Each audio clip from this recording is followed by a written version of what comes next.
Cool. Okay, so I completely 100% forgot to hit the record button on my thing. Thank God for Craig. Thank God for Craig. Mate, he is a saviour. Mm. He's too important.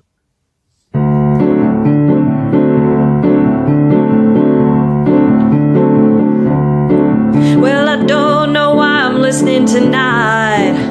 I got a feeling that the cards just ain't right. I'm so salty, must not give in to rage. And I'm wondering what those rollers will say. Scrubs to the left of me, the cheaters to the right. Here I am, gonna roll a derby tonight. Gonna roll a derby tonight. Gonna roll a derby tonight.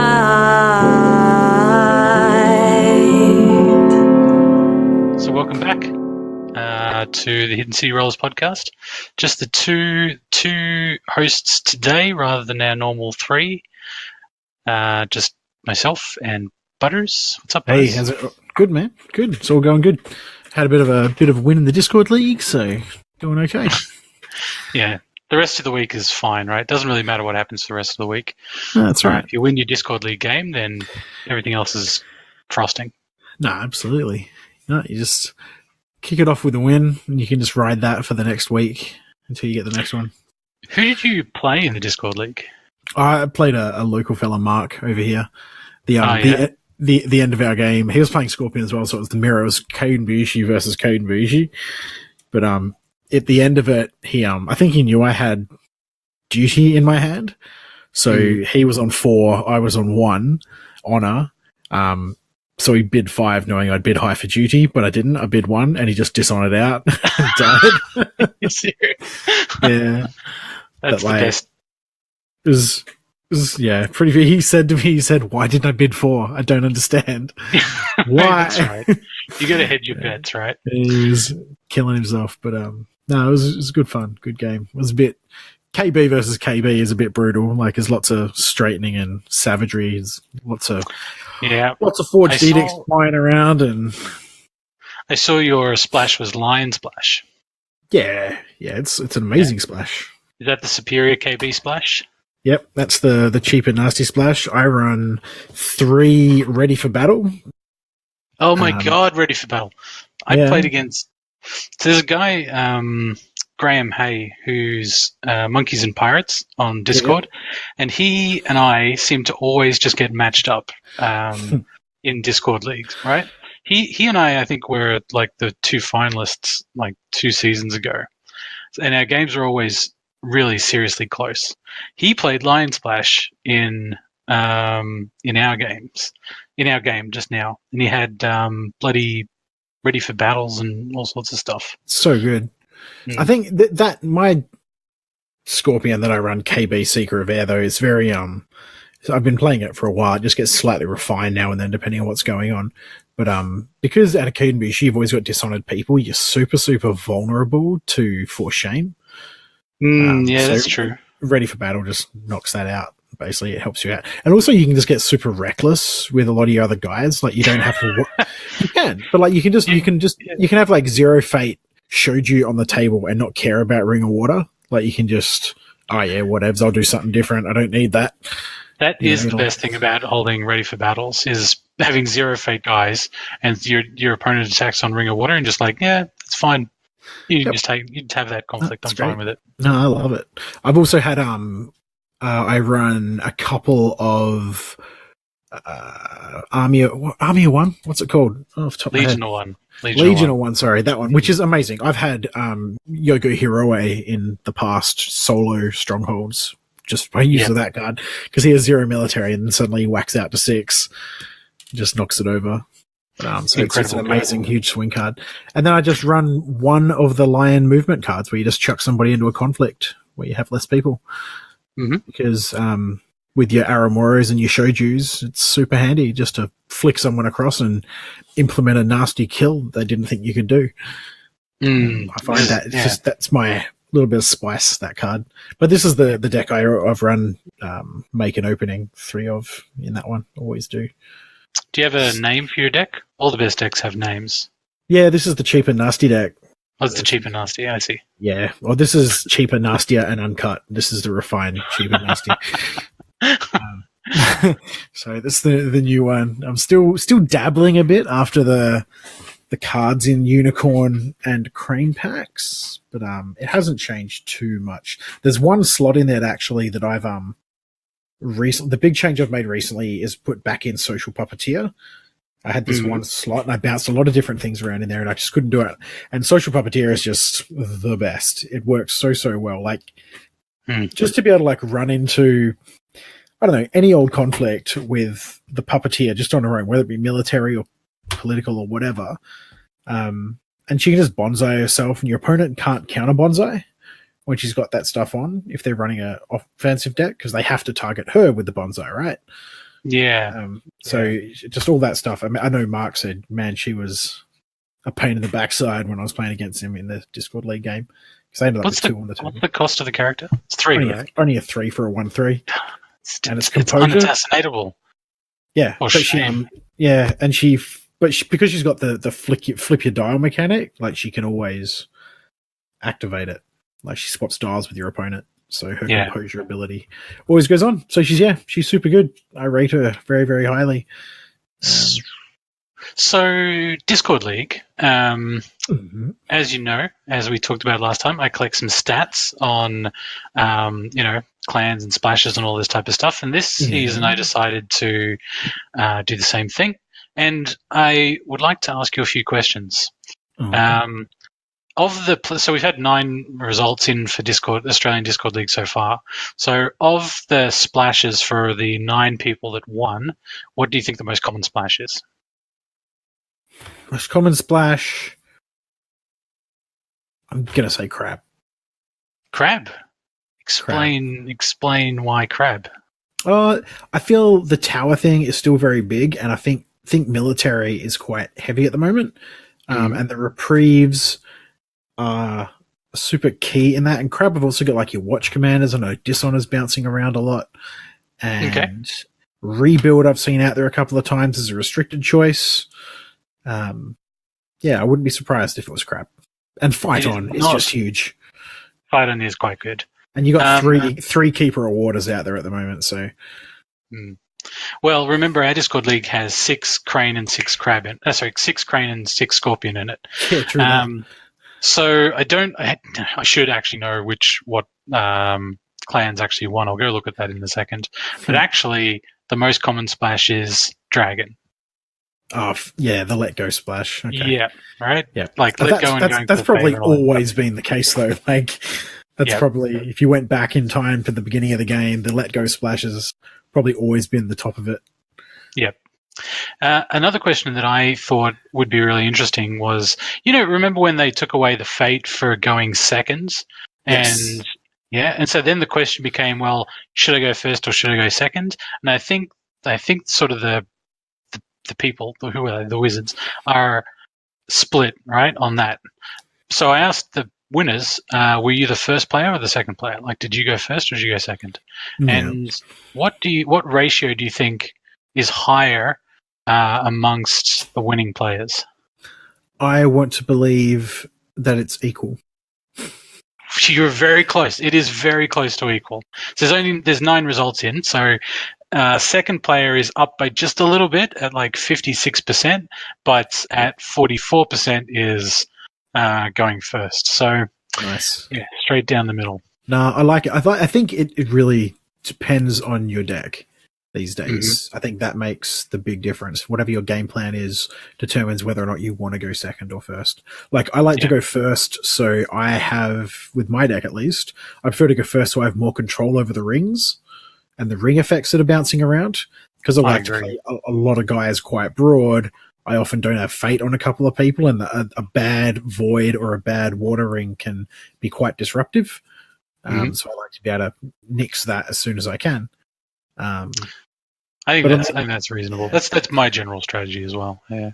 Well, at the same time, though, there are other decks. Like, if you play, I think, anything trying to do dishonor or honor, even as a secondary strategy or a primary strategy now for some decks, I think going second is good because it lets you sort of mitigate as much conflict or conquest damage as you can. Like, make sure you've committed enough resources to not get yourself railed. But then right at the end, you can sort of deploy all your weapons that you've got left over and like get all that dishonor down without really crippling yourself. So I think that sort of, you got that safety conflict right at the end, right? Like that last conflict of the turn really lets you just go hell for leather. You can calculate exactly how much glory you need to make sure you still got the favor, and then apply everything else into that conflict. I think that makes a big difference too for a lot of decks with censure and stuff. Let me ask you this. Is your aggressive turn, the turn that you just go for breaks, is it when you're the first player or the second player? Do you think about it that far, or? Yes. No, look, I am always trying to break. I defend a lot too. It really depends on what's at stake. Like, heaps of it depends on, like, the first conflict I won't always heavily commit to. Like, that's always the one I sort of probe, and I will threaten, like I could break if they decide it's not worth it, or if I run into upholding authority and I'm just going to just face check it and knock it over. I usually just wear it. I did that twice in my Discord League game. I'm like, the first conflict that I initiate, I think it was Resto. Oh no, it wasn't Resto. It was upholding authority. And then the second conflict I hit was Resto. I'm like, well, I guess I'm both of those. Yep. Nah, that's rough. But I find, I mean, Resto is different because you lose so many cards. But upholding authority, I think I just I try to prune my hand down so I only have one of each thing, and then I will just smash into it and let them take whatever they're going to take. I think that's the way to approach it, because at the end of the day, you need the points for the breaks. Like, if your opponent's going to need points, if your opponent's actually, hang on. Do it. So maybe you don't need points, right? So the Atlantic Cote's just finished, and you know who won, right? You know what deck type won, right? Yeah. It was it's his second time he's won, though, correct? What was his name? Steve Palumbo. Yeah, and he it was a Dishonor Scorpion deck, which is super exciting that a straight Dishonor deck is doing well. As I said, I think we discussed this last week, where I think Dishonor, I felt in our recent events over here at least, that Dishonor is something you have to actively consider now when you're building your deck. You can't just passively avoid it. You can't just go, oh, look, I'm at 3 honor, I might just bid 1 for the rest of the game and maybe claim an air ring every other turn and I'll be fine. That doesn't cut it anymore. There's enough out there that you'll just get knocked off. You'll just get taken straight out if you don't take it into account properly. I mean, and that can be as simple as running prayers to Abisu and making sure that, you can manage cancels or play around them enough or know what's out there. Is prayers to Abisu, like, would you recommend that players that are looking to win games at tournaments play with that card? Oh, that card's amazing. It is so good. So the reason it's fantastic is that I play with it out of my own, a couple of decks actually. I run it. If I am not running Scorpion, so I can run Duty, and sometimes I run Duty and Prayers, but I will run one at minimum Prayers to most Conquest decks. Just because, look at it this way. So if you're playing against an Honor or Dishonor deck, it gives you a 4-point or an 8-point if you're in both positions. So if you're below 6 and they're above 19, they lose 4, you gain 4. Doesn't happen a lot, right? But most of the time I've found, if they're a Dishonor deck, it gives me a 4-point buffer, which is huge. It's like 4 cards most of the time out of their hand that they have to play to try and grind that honor back down. Or alternately, though, any other deck, like if I'm playing against another Conquest deck, which is the bulk of them still, then it just lets me bid higher for a turn, do 3 versus their 1. So I'll drop just down to 5 or down to 6. They'll drop up to poke up to 7 or 8. And then you can drop it and you just gain a block of 4 honor, replace your card, and they don't.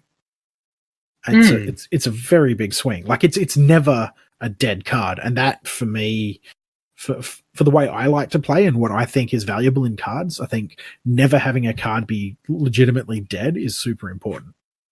It's kind of interesting, actually. I'm gonna reconsider that card. Yeah, I rate it super highly. So Did you want to have a look at some of the differences between the deck we talked about last time and the deck that won Atlanta? Yeah. Let me pull up the old Atlanta deck. I know it's here somewhere. I put a link in the Discord to the Imperial Advisor page. Was it on the Cheers, Imperial guys, Advisor? by the way, for the fantastic analysis. Man, Otherwise, changed. They just thanks for providing our content. We appreciate it. Link me again because I am being garbage. Oh, here we go. Steve Palumbo's winning deck. Yeah. So Keeper of Air, open hand. That is the thing right now. So the differences that I noticed straight up is the restricted card. So Palumbo's running Fate Worse Than Death rather than Forged Edict. So he's all about low buys in the dynasty, getting value later in, like putting value on the table later on, and then Fate Worse Than Deathing all your good guys, which is great. But he's replacing that with 3 censures, I've noticed. Agreed. Yep, 3 censures. Well, you can kind of get away with it with the Scorpion because he's running 3 Fawning Diplomat. So, and the Imperial Palace, and does he run Nice and what else? I think there were 2 Nices in there. Yeah. And what do you call it? 3 Keeper Initiates. There's plenty of glory in there to scoop up the favor, so he's pretty safe, I think. So splash-wise, the deck we spoke about last week, Edwin's deck, was running 2 Oracle of Stone. And one of the things that I think is really important if you're doing a Dishonor deck is the ability, like I probably mentioned it last week, Frotop mentioned this one in his series on YouTube, which is that the secret to Dishonor, and probably the secret to Honor as well, is to be able to bid low at the same time as being able to draw cards. So Serpent Truth Seeker and Oracle of Stone in Edwin's deck are clearly there to do that, as well as Imperial Storehouse. In Palumbo's deck, he's got, instead of going for Oracle of Stone, he's got All or Nothing, which is interesting because normally you wouldn't think of that card as like a card draw card, but it is, because it replaces itself after you play it. Earth card. And it can get you an Earth, like a Ring of Earth effect, which is great. Or it can get you a Ring of Air. It's actually really super versatile. Yeah. I mean, you can also kind of, in a way, it sort of combos itself with Display of Power as well. Like if your opponent's hitting you for Void, you display it, grab the Void Ring, and when you go to resolve it, you can turn it into cards if you're that way inclined. Surprised a bit that he's only running 2 Cunning Magistrates with that much Dishonor. I would have thought a card that just wholesale shuts off most of your opponent's guys would be something you just want to routinely see all the time and have on the table at all times. It's probably a case of you only need that sort of effect once in a game. Edwin's deck also only runs 2 of them. So it's like if there's 2 in there, so that at some point in the game you'll draw it, which means you can play it at least once in the game. And probably when that effect hits, it's not an effect you need all the time. It's an effect that you can just kind of use to springboard you into your next big move. Yeah, fair enough. No, I feel you. Yeah. What else we got there? Truth Seekers, City of Lies. What's the fate? Well, there's Fate Worse Than Death. Obviously, that's a big one. A 3-cost Fate Worse Than Death is really good. It's got Swim, Maze of Illusion, which is Maze of Illusion's fantastic. Good. Why is the Maze in there? Does he have anything? Just for lulz? Well, it's probably a couple of things. So turning on Ike and Swim is good. And then you mentioned what's the 3-coster? Oh, the Puppeteer. Oh, it's not in this deck. No, she's not running. Because I tend to run her over that, but that's fine. Surprised the Beishu Manipulator as well. I mean, is a good card, like the 1/1 Courtier for 1, but or the 1/1 for 1. But the fact Manipulator that he lets you go down as well, doesn't it? No, only increases your die. Oh, only up? Not your die, sorry. It increases your bid value. So, right. It does net you cards early, but you've got to trade an honor for it. It could combo with the Stronghold these days, though, right? A little bit. Like if you're tied with your opponent, he ticks in and I suppose you get an extra card out of it and mitigate it. But Scorpion got so many really good people that you probably don't need to run that. But no, I like it. Like Mere Mystic, is he running? Peasant's Advice, best card. Also, best card ever. It is so good though. Like it's one of the most utility cards in the game. Like it just gets you out of so many tight spots. Also running Goblin Sneak though. So apparently Goblin Sneak is the key to Dishonor victories. Goblin Sneak is great. There's only one Kachiko in the deck. I find it interesting that Kachiko went from like 3 of to 2 of, and now you're sort of seeing it from in the 1 to 2 range, depending on what your deck is going for. I don't play her at all, but I play a lot of Dishonor Self cards, and like she's 3 Dishonor glory. Self and 3 glory. She like hurts herself, but I think people have just gone off her as like something you play all the time. To now she's a finisher. Like you've got her in your hand, you've got a block of fate there, and it's just that surprise to just drop, slam the political into someone's stronghold and end the game. You know, I dig it. I think it's a really interesting deck. I like that there's a contingency plan in there. Like that card was the just butt a of all one-off jokes in core, but it actually sees play now. And I wonder how often that ability sort of kicks in as well. Like how often is it useful? Well, the thing is, like at the end of the game, we bet it's a single jewel or a bid to come around, and that contingency plan is the last honor point. Like that, it's huge. Like at the end of the game, when you're waiting for your backhandeds or whatever, every point you have is 1 point closer to victory, and most people stop at 3. They know that that's the real danger point. Because if you have 3 backhandeds, then you get wasted, right? But it's not necessary. I mean, what I think I'd love to try in a deck like this or Edwin's, because they're quite similar. They definitely have their own piece. I very much think that the recursion card has got some definite value in here. Combo with Puppeteers and the icons. The one that starts with a W. Yeah. So 1 fate, you got the low bid. What was it called again? Right.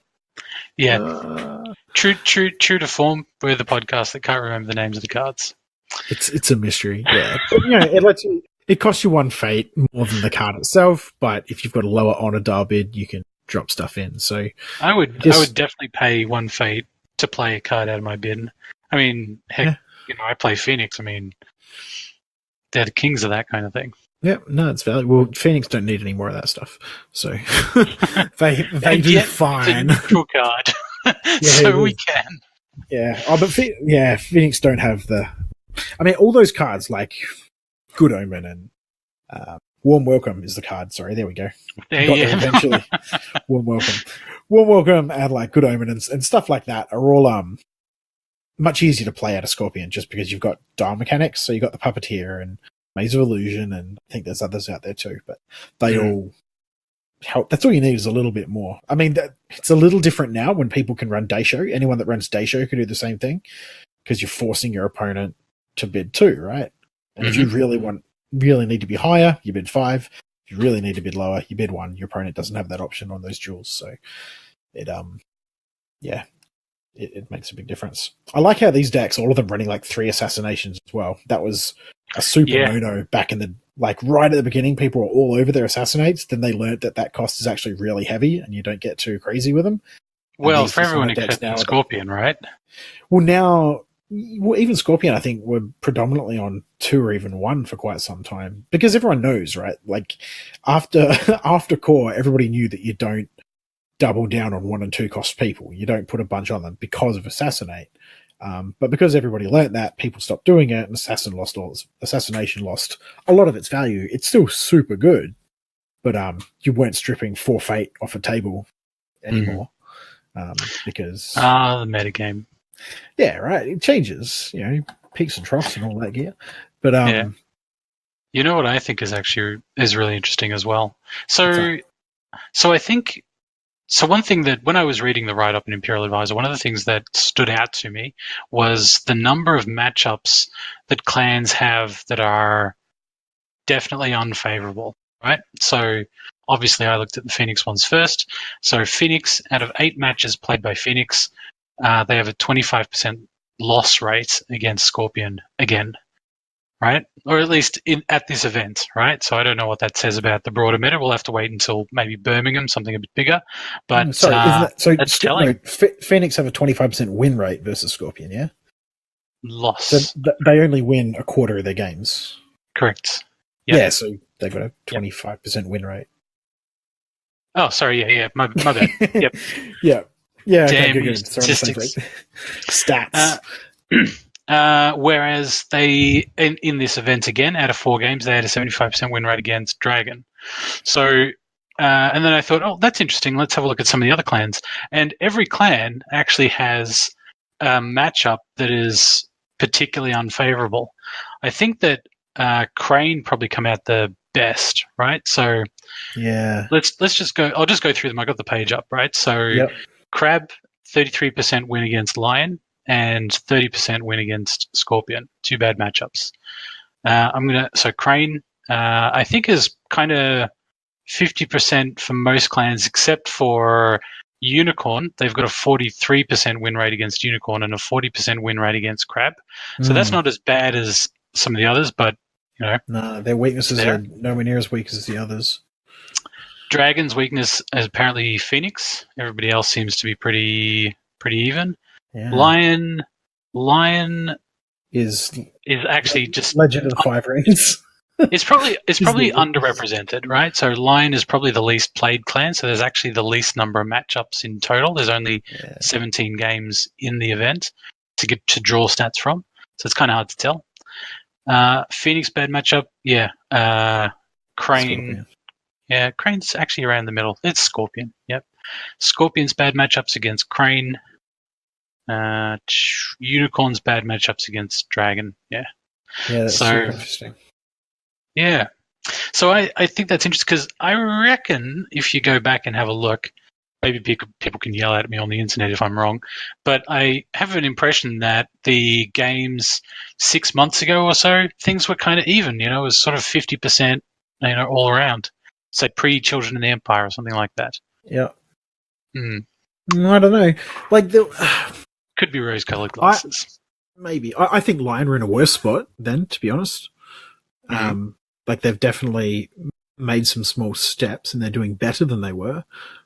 But they have a ways to go.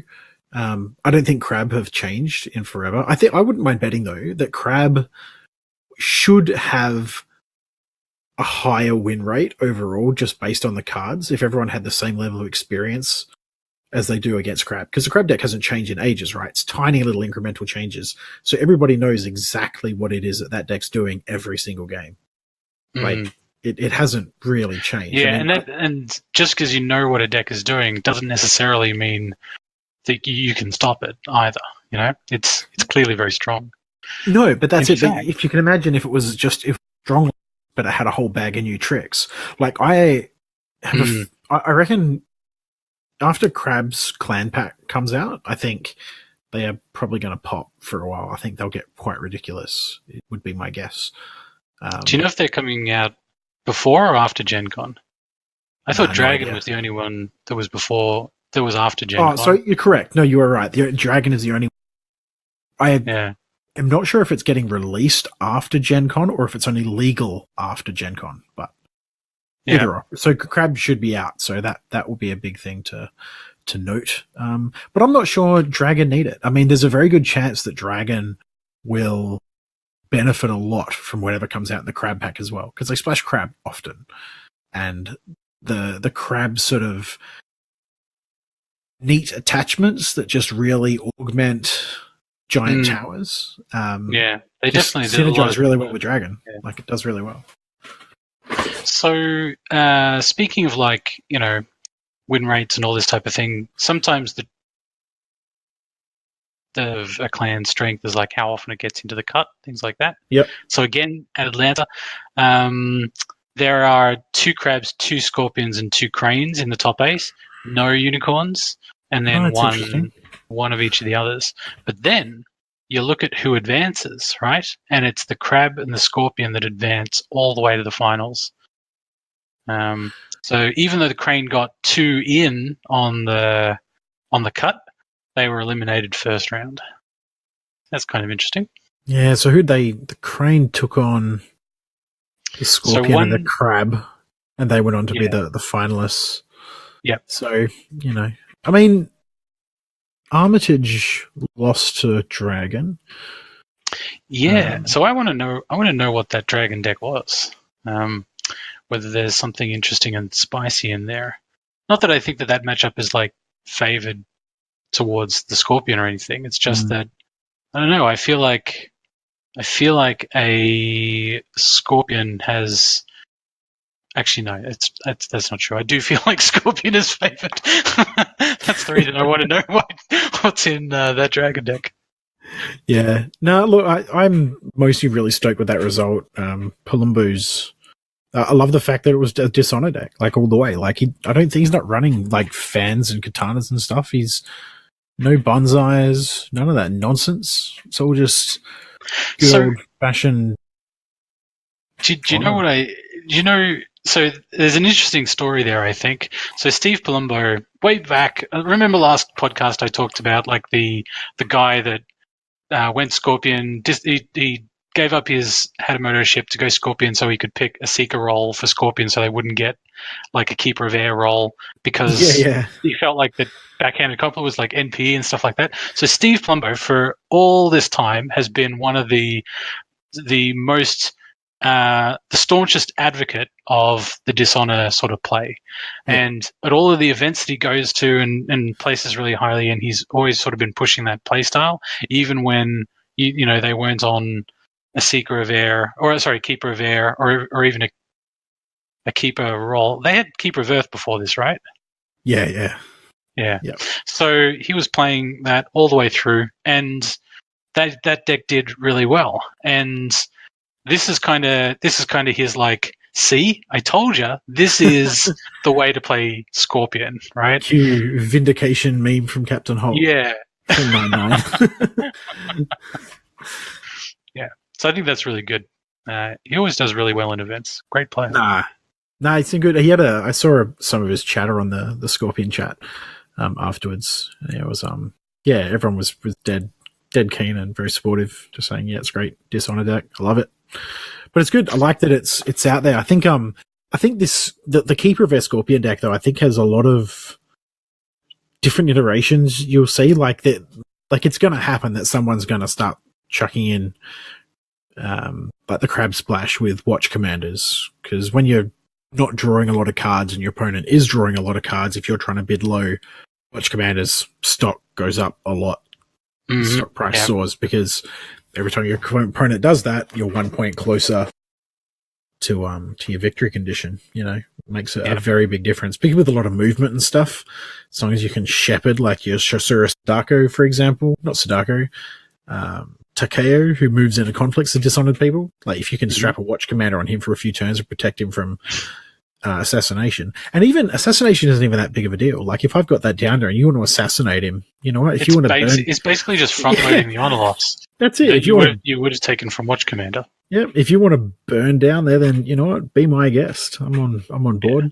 And if he's in the conflict anyway, then you've lost 4 because Watch Commander is a reaction, right? It goes first. Or interrupt. Well, I think that's the way it used to work. I don't think it works that way anymore. So remember, there's a recent ruling that Let Go played on a Watch Commander. You wouldn't lose the honor for the Let Go as a result of the Watch Commander. It was no longer in play. Yeah, so reactions trigger after, interrupts trigger before. Yeah. So my thinking is that it's most likely the same for Assassinate. The card is gone essentially before the reaction window opens. Would be, yeah. Yeah. So Steve Palumbo drops a coin in the bucket for the Scorpion clan to reach the ultimate goal of this season, which is, of course, to become the warden of the Emperor's Sword. Yeah, the Imperial Kunshu. Sword, Kunshu. Yeah. So if they get it this season, that will be 2 Kote seasons, and we'll see a Scorpion like looking Kunshu card in an upcoming set. I like it. That'd be good. We'll collect the set. It's like every season it just gets won by Scorpion. Yeah. Still haven't seen our Toshi Ranbu. No, next cycle though, right? I mean, they're handing them out at Kote's, so people have got the cards. They're just not legal yet. Oh, God. Fair enough. No, Kunshu looks like a really good card. I think... yeah. What were your first impressions? Oh, I think it's great, but it has the same... I had the same reservations I have about any 2+ cost attachment. So... that, you know, it's a heavy investment, 2 to just drop on a guy. But this card is, from memory, I don't have it in front of me, but it's +2/+2 for 2. So already the stats are worth it, right? They're huge. That's super good. Are they? +2/+2, I think, is massive. That takes any single guy on the table. It can only go on unique people, I think, as well. Yes. Yeah, I think that's correct. Yeah, I think +2/+2 is a huge boost. Like, that's a fan and a katana, and it's only one restricted slot. I've been thinking about the +2/+2 because I thought the same thing about Muramoto's Dice Show when it came out. I'm like, would you play an attachment that was 1 for 1/1? I think if it doesn't have another great thing about it, like if it's a talisman is 1 for 1/1, but if it was just blank 1 for 1/1, I feel like that's a bad trade, right? One fate and 1 card for 1 stat in 1 conflict doesn't seem great. So the benefit, it's not for 1 conflict though, is it? Like, it's the repetition value out of attachments. 1 conflict per turn, I suppose. You know, all other things being equal. Yeah, no, yeah, you know, you're completely right. It is, you know, for that conflict, but that's the trick though. I mean, really the meta is mostly, and has been for time, you know, towers, big guys, lots of stuff, and all of the return investment on those things is there. But no, you're right. Like, a 1 for 1/1 or a 2 for 2/2 on its own wouldn't cut it. But that's not what we're talking about though. We're talking about a 2 for 2/2 with ancestral. So if, you know, when the person inevitably goes away, you get the card back, and it's got an amazing ability, which is that you can choose a card in your opponent's discard and play that card yourself. So you can steal attachments. And does this mean what would this make this card though? Would it make it a 3 of? Like, let's say you've got let's say you're playing out of Phoenix and you just basically always have the favor. Scorpion, same sort of thing. I couldn't see myself ever playing 3. If I had the right deck in place, I could see myself running 2. Like, I could definitely see dragon decks, for example, like any heavy attachment deck, like Crab, Dragon, anyone that wants to get big fat people on the table and keep them around for ages and has the tools to do that. Yeah, go nuts. There's no way you will regret playing that card if you can keep it alive, which means keeping the person alive and shepherding the card itself from, like, it's definitely a 2 of. Like, I think the max is 2 of, right? Because you would never want to turn 1, and assuming you're bidding like 5 on turn 1, you're going to see it. If it was a 3 of, you'd see it half your games on turn 1. But the and if you saw it on turn 1, your opponent doesn't have a discard pile to use it anyway. So I think you're right. It's probably a 2 of max most of the time. I think so. I mean, unless you want to do something amazing, like out of Phoenix, where you want to have Shiba Sakun dual wielding Kunshu and a Fushikai. Like, running both of those tasty pieces. Yeah, man. Just inviting my opponent to play those let goes and, you know, just punish me, slap me in the face for my abuse of value. That's right. No, it'll be great. If it was printed in Phoenix, I think I said in a chat somewhere, it's like, I think Phoenix should get it so that then they can not play it, just like they can't play their own ancestral sword. You know, they can play their own ancestral sword. It's for decoration only. It decorates the inside of my binder. Well, I think it's in theme, mate. Like, only certain people are choosing. Only certain people can use it. But if they do, they're so strong. They're so powerful. It's true. I would love to play both of those cards. I'm waiting for the card. It's probably a dragon card that says, all attachments on this character are immune to events, or something like that. Like the anti-let go. It's coming. Yeah. I'm sure it's coming. Well, or it'll be a character, and I won't be able. It'll be a dynasty character, and I won't be able to play it. Any decent. If you just have a bit of event cancel floating around in your hand, like that's all you need. Like I suppose there's like mere mystics and stuff. I know, but that's kind of the point, right? Like you said, it was in theme, and so the first thing that came to my mind was like the theme of not being able to play 2-cost attachments. That's the theme that it did. Unless it's something crazy good like Mark of Shame, right? Or Die Mark of Shame. Mark of Shame's a different beast because. Well, yeah, all you have to do is it's actually not. Yeah, it's not an attachment almost, right?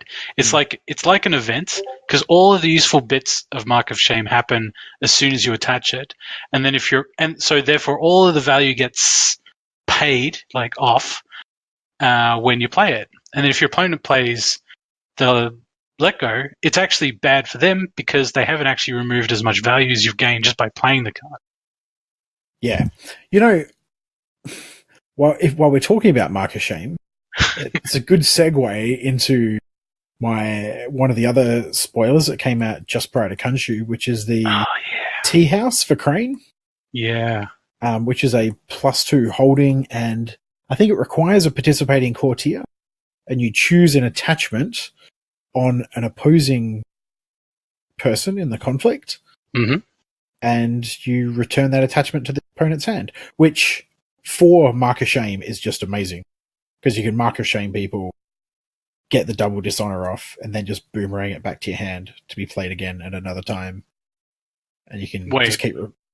Yeah. Oh my god, I didn't even think of that. It's amazing. It's so good. I need to go and look at this card again. Yeah, so Sassy Tea House, whatever. Let's read it out for people. Where's my spoiler channel on Discord? I've got it. So the esteemed Tea House, I'll let you do the read. Okay. Esteemed Tea House. Holding with +2 province strength. It has the traits Tea House. As an action, during conflict in which you control a participating courtier, choose an attachment on a participating character, return that attachment to its owner's hand. That player cannot play copies of that card until the end of the phase. You're right. That's awesome. You're like, Mark of Shame. Come back and like bang it back to your hand. Next turn, Mark of Shame. Yep, it's super good. Just double dishonor every turn. It's like a stamp. You're just stamping people with dishonor tokens.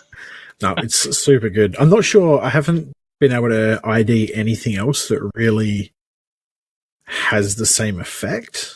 But I'm sure there will be. Like there have to be other things.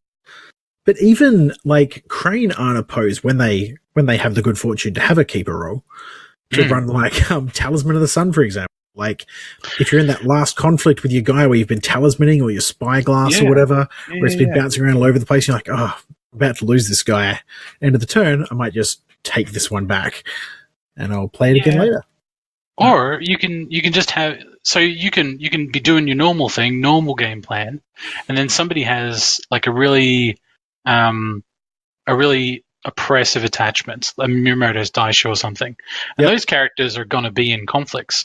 You can just throw down a conflict courtier and go, all right, that attachment's going to go back to your hand now.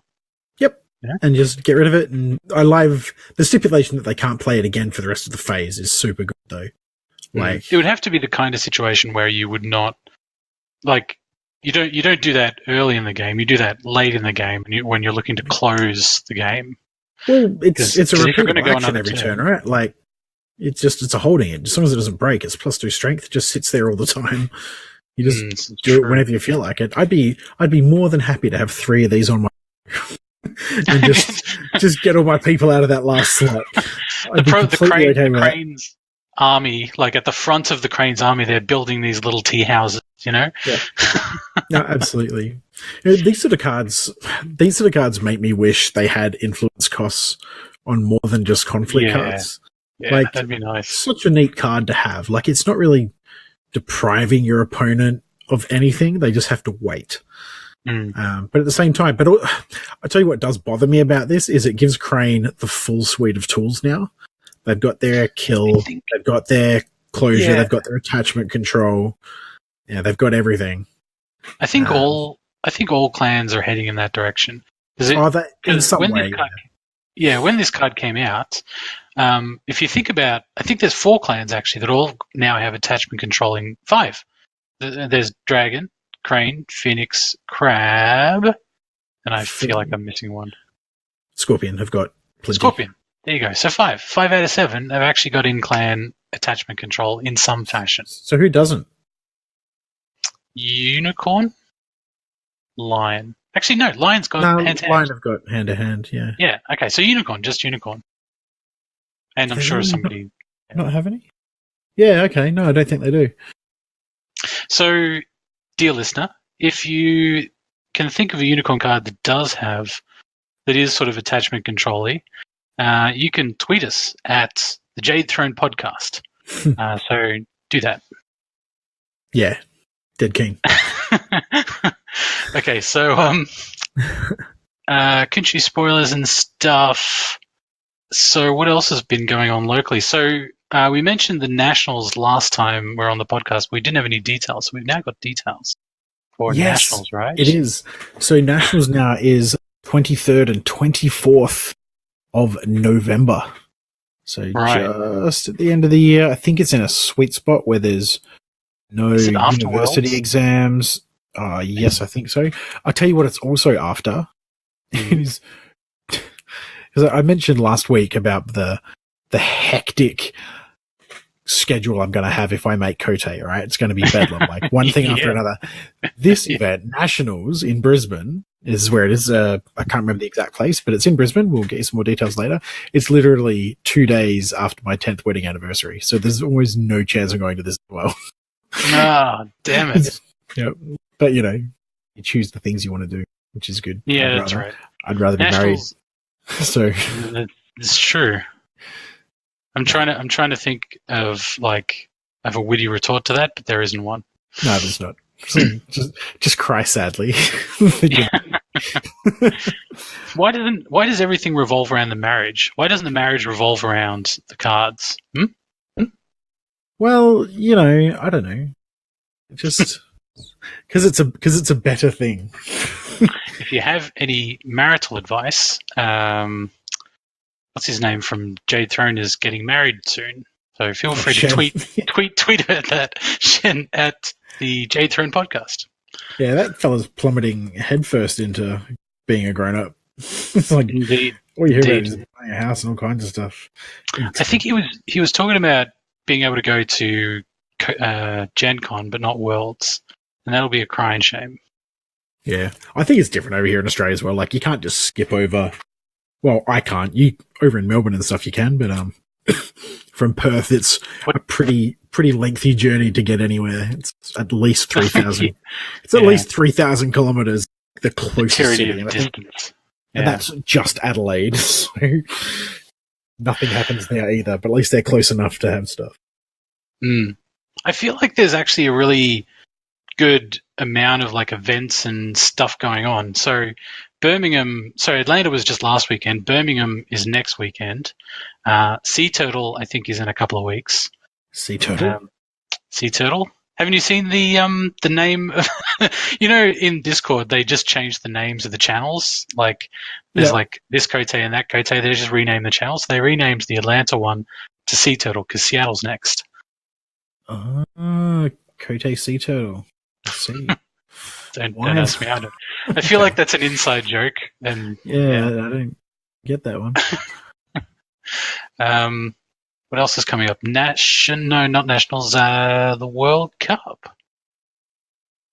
Yeah, the World Cup is a thing. I think we've almost Wayne, who is the grandfather of 5 rings in Australia. He's always been the guy that organises everything to do with. He's the three-eyed raven of rings in rings. Australia. He absolutely is. Yeah, he's the three-eyed raven. The keeper of stories.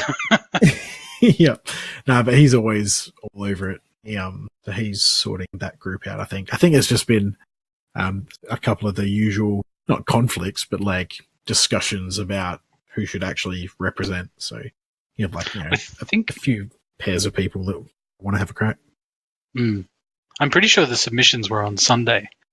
So it must all be sorted out. Tell you what, let's put that in our follow-up section for next week. We'll find out who is in the Australian Discord League team. Yeah.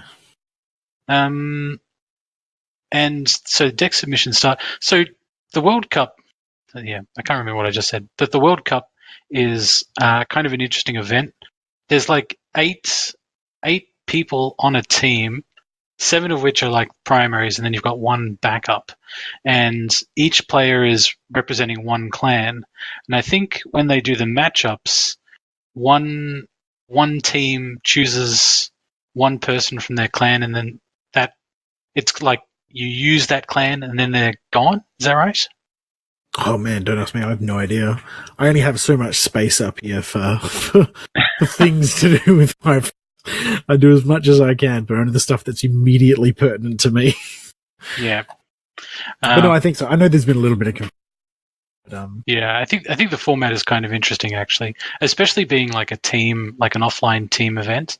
And when this was sort of first proposed was back when the World Cup was actually on, and it was definitely like there was kind of this feverish, let's do an L5R World Cup, because there was a World Cup of everything at that point in the year, wasn't there?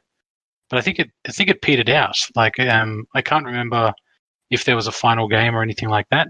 So I feel like this is a chance to finish that off. Bit of a resurgence. Well, I mean, there was plenty of interest. I know a lot of people were keen to get in there.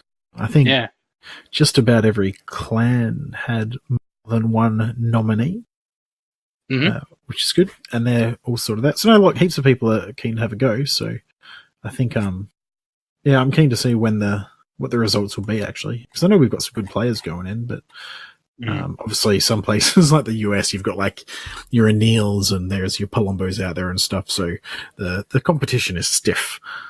This is indeed true.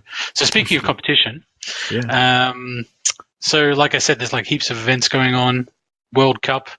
You might our listeners might be going to some events and they might be looking for some sort of inspiration for, exactly what they should take into a deck. Take into an event. Yeah. So I have a helpful suggestion for the people listening that might be looking at that. I don't know what clan you play, but I do know what clans there are in the game, and I have a feeling that if you go to an event of a decent size, you're going to start out the Swiss rounds kind of just facing. You could face anyone. You could face the most seasoned veteran. You could face like the most scrubbiest of scrub. With the most random decks. So I think a really good way to prepare for an event is not necessarily looking at what the best decks are, but just look at what some of the potential decks are that you might face in those early rounds. Have you got this week's deck for us to look at? I've got Deke's deck right here in front of me, and it's quite exciting. I've seen a lot of things similar to this bouncing around, but this one I think looks the neatest and probably the most likely to actually have some legs. So it is the Exploding Ponies deck by 8th Blackbird on Bushy Builder. We will link to it, and it is, I'm sure everybody out there that's hit Jigoku on any number of times over the past couple of weeks would have seen the Shiro Shinjo / Honor running Unicorn decks, where you run all of the dump bulk people onto the table Unicorn cards, and then you either run the Lion card that honors everybody, that wins a conflict, or Festival of Fortunes. Breaks a province, I think. Yeah, absolutely. So this is exactly in that wheelhouse, I suppose. It's got exactly what you're after. It's got 3 festivals and 3 groups, and 3 Force of the River, and Cavalry Reserves, and they are the only cards that matter. Everything else just helps you get there. You just dump tons of people on the table and make that work. All right. So before we sort of get into the particulars of the cards, I think this is an archetype that I really miss in the game. Actually, right? It's a deck which is kind of working towards a clock, right?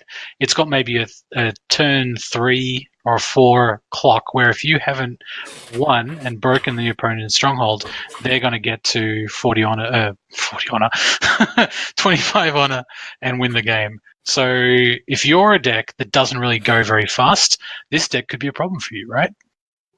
Yes and no. Like, there's a fair few moving pieces, and it's susceptible to both attachment hate and event cancels. So either one of those things could hurt it a bit. But it's backed itself up plenty with plenty of card draw, so it's maximizing your chance. So it's running 3 Spoils of War, 3 Spyglasses. Other than that, it's a lot of the standards. There's a couple of left field cards in there, like Way of the Unicorn, which is, I understand it. The Force of the River and stuff, but I don't know. So let's break the deck down. So Shiroshinja, if you're following along at home, there's a link in the description, go grab it. So let's look at the Dynasty side. So the first thing that jumps out at me on the Dynasty side is there's actually a lot of really low-cost stuff here. So clearly this deck wants to buy all the people out of its provinces. If you look at stats, the one cost Dynasty slot is the highest at 12. So it's got, how do I close this thing? It's got Battle Maiden Recruit, that's 0. Child of the Plains is 1. Motor Youth is 1. Taiko Infantry is 1. Mere Mystic is 2. Master of the Swift Waves is 3. And then it sort of goes up from there. Wild Stallion as well. Wild Stallion. Now that's interesting. A 1 cost 1/0 with 0 glory, no attachments. During conflict with this character's participating, choose up to one other character you control. Move this character and that character to the conflict. That's kind of cool. One of the things that honor decks sort of suffer from is there's kind of this inherent bias towards dishonor styles of play because the defender loses an honor if they don't defend. So cards that let you move stuff into conflicts to avoid that one-on loss in an honor deck is kind of powerful. Yeah, definitely. Well, it's super important as well. Like, it means you can still be kind of aggressive. Like, you can still try and slam into your opponent's stuff, but you don't have to be there to properly defend a province. You can let it break, but just drop somebody that's bowed in there with some kind of move effect so that you can keep going. Mm-hmm. Yeah, exactly. So other notable characters in there are Kudaka, an important Shigenja if you want to play something like Cloud. This person's not playing Cloud, but it's an option. Shahai's in there for all your, talismans and obviously Force of the River.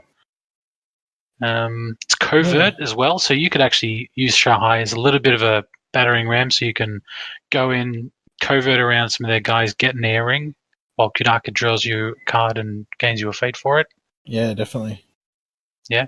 So again, it's a bid low strategy, so you need to be able to draw cards. So it's got Imperial Storehouse and Yurt. Yurt, I think, is just for the honor. Just get the honor, right? Yeah. No, absolutely. I mean, Yurt used to, with Rebuild, facilitate the Turbo Yurt and sort of get it done on its own. The old decks in the past, so it definitely helps. Because at the end of the day, if your opponent's got a couple extra honor, it matters as long as you're higher than them. Like, if I'm on 18 and you're on 17, I'm going to be the first one to 25, so whatever. I mean, that said, I preface all of this with the fact that I've never seen an honor victory deck consistently win via honor. Like, I've seen honor victories take place, but never with any kind of consistency. But you never know. I think it's out there. I feel though if it's anywhere, it's going to be because they've just got the right tools there at the moment. It's going to be Crane Dueling, I think, is what's going to do it. It's going to have a Daisho involved.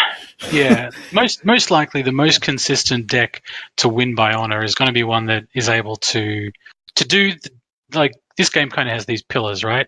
Yeah. So press your opponent's honor, bolster your honor, diminish your opponent's board position while maintaining your board position, right? So all the decks that win do those things, right? So definitely the most consistent decks are going to do it.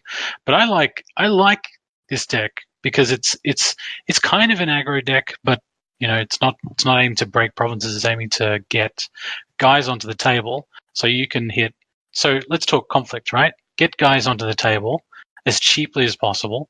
It's got Force of the River. That's just more guys on the table. It's got some conflict characters, more guys on the table. Low-cost conflict characters. They're one-cost wayfinders and ambushes. It's got Festival of Fortunes, and Cavalry Reserves, more guys on the table, and Festival of Fortunes is the linchpin of the deck, right? So it runs as its splash, Crane Splash, runs Festival of Fortunes and Gossip, and I'm going to guess that the strategy is, actually, and the Spoils of War is in there to draw you more cards, right? Remember the importance of card draw. Yeah, and the Spyglass, for sure. So Gossip, I think, is in there to combo with Festival of Fortunes. You play Gossip, assuming it doesn't get cancelled, you name your opponent's cancel card, and then you can play your Festival of Fortunes with relative security.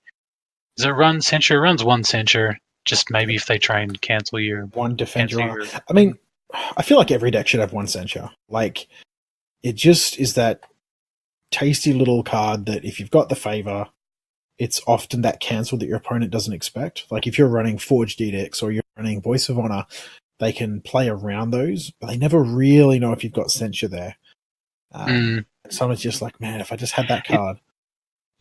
It's often the case that you'll see censure in a deck list at competition where you're going to exchange your deck list with your opponent. I think that's why Endless Plains is in this deck as well, so that your opponent, if you exchange deck lists, your opponent looks at it, he's going to go, okay, I know I need to play around Endless Plains, and I know I need to consider that they've got the censure in their deck. Yeah, no, and that matters a lot. This deck is sick. I'm going to build this deck. This deck is awesome. Yeah, like the more I look at it, it's just so good. Spyglasses, more card draw. Ring of Binding. So when you charge people out in your first play, you throw a Ring of Binding on them, they don't leave play. Good stuff. Yeah. What would you change? I actually don't like. I do like the censure, but I think I would turn the censure into a keep a cancel, Defend Your Honor. That's what I would do. They've already got one there. But I would make it a 2-off because I think a Defend Your Honor might be a little bit more consistent. Yeah, maybe, but you've got to win that duel though, don't you? And then you don't have a lot of heavy hitters in this one. I suppose you got your Curve Blade and stuff. Yeah, you've got Shono. Well, you've got Curve Blade to get you some military force. You've got Shono, and I think you're probably looking to maneuver the game into a position where you're in a conflict and you feel confident about your Festival of Fortunes play, because that's the key, right? It's bid low, draw high as a result of Spyglasses and Spoils of War and stuff. Have lots of people on the table so that you can play your Festival of Fortunes, and then you can get all the honor when they leave play. That's when you scoop it all up.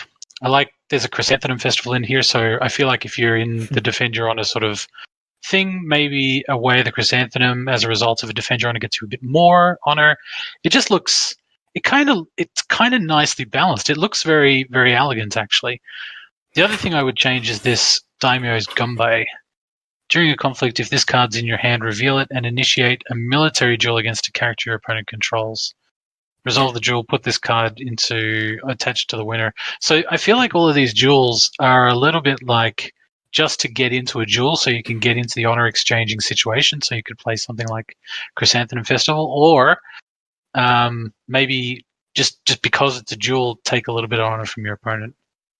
That's all. Well, you can't always just take the honor from your opponent, but sometimes you just need those effects, right? But if you are happy to sacrifice a bit of honor when you've got some there, you can initiate a duel with somebody, say for Defend Your Honor, or with somebody that is substantially higher than you, but not immune. So if you're 2 points higher than me, if you're on 5 and I'm on 3, if you bid a 1, I can bid 4 and I'll still win. So you've really got to bid 3 to make sure that you're winning that duel. So if I just bid 1 anyway, then you've got a 2-point trade. So, I mean, I've seen that happen plenty, but it's not the be all. I'm not sure I'm not sure I rate the Wild Stallion and the Utaku Infantry over there. I think I'd rather replace them with probably some other little cavalry bodies. I think the Utaku infantry actually can get really big in this deck. Kind of like also the river body, but because you know the text on Utaku infantry, like you get +1/+1 for every other unicorn card in the conflict. Yeah, that increases. So if you have this guy in the conflict, his straight away is a 1, and then you play a Wayfinder into the conflict. The Wayfinder for 1 cost is then worth 2 stat, right? Yeah, the one that it gets plus the other one. So it kind of, having the infantry there kind of makes everybody else just more efficient. And I think it's worth the loss of a cavalry trait. I like the infantry. Yeah, maybe. I guess I'm thinking of mostly HT, that. Right? Well, no, but the cav reserves to grab all those for free, drop them into the conflict, and then festival, right? So it's an extra card that you could be pulling out. But I suppose if you've got plenty of others, it's not that big of a deal. I'm not sure I'd include Tetsuko. You know what I think it's missing? Is that a jewel? No, Utaku Tetsuko. There's 2 of. I mean, don't get me wrong. Tetsuko's amazing. She's super, super good, but maybe not essential. So I'd be curious to get more of a build intent on this. Obviously, the idea is that I'm going to play it. Yeah, I think obviously see how it goes. I think the intent is obviously that you gossip before you run your combo, and you'd gossip whatever it is your opponent's got cancelled. If you're playing at Scorpion, go gossip, Forged Edict, so those cancels can't happen, and then you're just free to play all your gear, defend your honor or rest. But no, I read it. I definitely, I'd change stuff. I think Shono's in there. He buffs everybody. Yeah, so all the cavalry people get +1/+1. So that's his gig. Pride as well. So just a bit of a negative keyword. But I think I like this because it's still running Curve Blade and Ambusher and stuff and Charge. Like it's still got quite a bit of kick to it. I think it's got legs, and I think out of Shiro Shinjo, the low cost people kind of guarantees you can get your 2 conflicts off per turn. I don't think there's anything else in here which actually flips up provinces. So I think it's just looking for that sort of turn 3 high economy play. So you can definitely play your cav reserves, definitely play your Festival of Fortunes, things like that. Yeah, on the offense. But so I mean, I've been playing a little bit with Shiro Shinjo lately. You don't need to really aggressively flip your stuff. Like 2 random probes just to flip stuff up each turn is fine. So that's interesting. I say that a lot.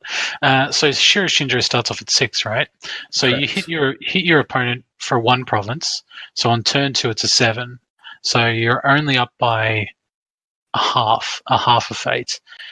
If you hit your opponent for 2 provinces on the first turn, then it's up to 8 on the second turn, which means that it's the equivalent of a 7, like a +7 on turn 1 and 2. So it's not until turn 3 that you actually see an increase in fate generation from this thing, unless you play cards which in turn 1 can flip up heaps of provinces. Does that make sense? Yeah. No, yeah, it does. I think a deck like this, though, I know I would rather run like Waning Hostilities, I think, to slow the game right down.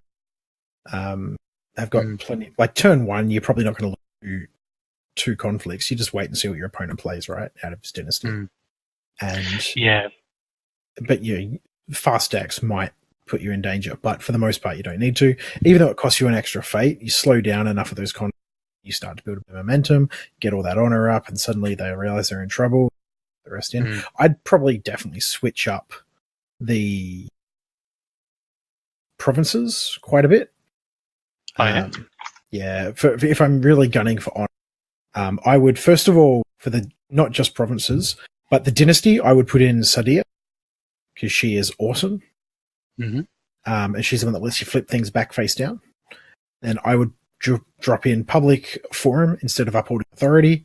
I'd dump Khan's Ordu and I'd put in the Illustrious Forge to fish for those attachments that I've got that are pretty key. Shameful Display, even though a lot of people kick me for this, I would probably chuck in Temple of the Dragons So again, it's on reveal. You can keep repeating it. If you have Sadia, you can flip it back down, and then you can flick them into it with talisman. So you can keep triggering that. And that way, if your opponent's attacking with like an air ring, you can just trigger it straight off, or firing and get that extra point. And instead of Endless Plains, you run Rally to the Cause so that you can consistently, or you would maybe run the festival. The drunk people in the street. I like some of those changes actually. I like the go get an attachment province, and I like the trigger the ring effect straight away one. Temple of Dragons, yeah. Well, the fact that with Sadia you can repeat all those things. Public forum, you can just flick people over there with your talisman. Sun, it breaks, whatever. What's the cost of Sadia? She's a 3-coster. And she's a 0-3, 2 glory. She's sincerity. You're gonna put her in instead of Tetsuko? Yeah, I would. I would run 3 of her. I think she's gold as long as you got the right provinces. And also though, to use her ability, so if you waste the chrysanthemum, for example, this isn't coming off, you've got her and you've got to dump excess cards that you're just not using and turn them into something useful, which I think is super important. But she doesn't have cavalry, but she is a courtier. But I just found her ability to be extraordinary every time I play with her. Look, I really like this deck, and I'd love to see it come off and work. All right, so we'll put the Hidden City Rollers edition of Exploding Ponies up on Bushi Builder, and obviously all credit to the original author. But I guess maybe we should sort of let everybody get on with their lives. What do you reckon? Yeah, all right. Let's wrap. All right. You got any shout-outs or things that you reckon people should know about what's going on right now? No. Everybody should play more cards and do more interesting things and send the interesting decks. But not play boring decks. Interesting ones. Yeah. Like if you've got an interesting deck that you want us to have a look at, go ahead and put it on our Facebook page, which is Hidden City Rollers. There aren't many Hidden City Rollers out there. There is an actual roller derby. Right. Hidden City I was going to say put it on Jade Throne, but that would be the opposite. We would get no deck list then. Jade Throne would be like, why is everybody sending us these deck lists? Everybody send all your deck lists to Jade Throne. All right, put it in their public Facebook group so that we can see it. So we'll go and steal it from the Jade Thrones Facebook group, and then we'll review it on the podcast. No, it's good. I'll shamelessly steal from everywhere. Yeah. All right, mate. Just that. Been fun. I will catch you next week. Yep. See you later.